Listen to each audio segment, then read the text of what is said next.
Kanpur railway स्थानकावरचा नेहमीचा एक दिवस शनिवार होता। नेहमीप्रमाणे गाडी पकडण्यासाठी असलेल्या गर्दीचं लक्ष मात्र फक्त एकाच घटनेकडे होतं। ही कहाणी आहे दोन मित्रांची। रेल्वे स्थानकावरच्या हायटेन्शन वायरचा झटका बसला आणि एक माकड अर्धवट जळालेल्या अवस्थेत निपचित पडलं होतं। इलेक्ट्रिक पोल आणि ट्रॅकच्या मध्ये अशा अडचणीच्या ठिकाणी ते माकड अडकलं। सोबत असलेल्या त्या माकडाच्या मित्रानं त्याच्याकडे धाव घेतली।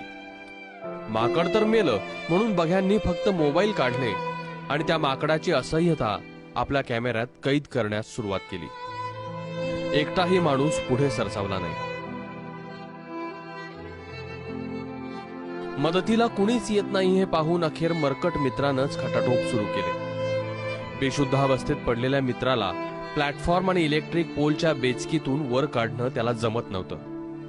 अनेक वेळा त्याला अपयश आलं, मात्र या मित्रानं धीर सोडला नाही।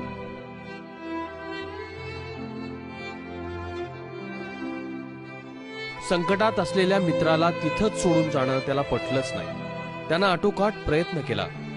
जीव तोडून जोर लावत बेचकीत अडकलेल्या आपल्या मित्राला अखेर त्यानं बाहेर काढलंच। मात्र हा खेळ इथंच संपला नव्हता। निपचित पडलेल्या आपल्या मित्रामध्ये संवेदना नव्हती, शुद्ध नव्हती। आपल्या मित्रामध्ये जीव आणण्यासाठी या माकडानं मग युक्ती लढवली। त्यानं आपल्याच मित्राचा चावा घ्यायला सुरुवात केली। त्याला हलवलं, डुलवलं, काही वेळा आपटलंही, पण तरीही तो शुद्धीवर येत नव्हता।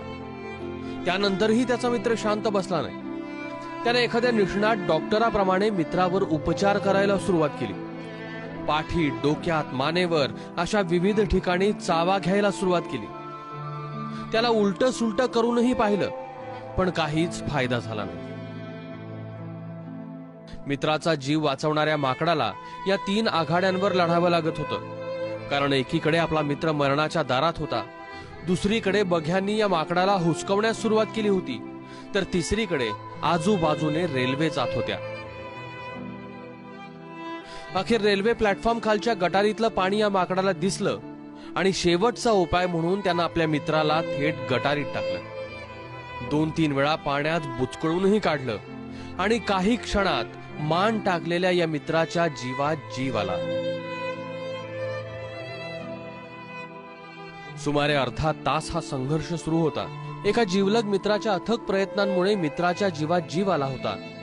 काही क्षणाच्या विश्रांतीनंतर दोघेही आपल्या घराच्या दिशेने निघून गेले।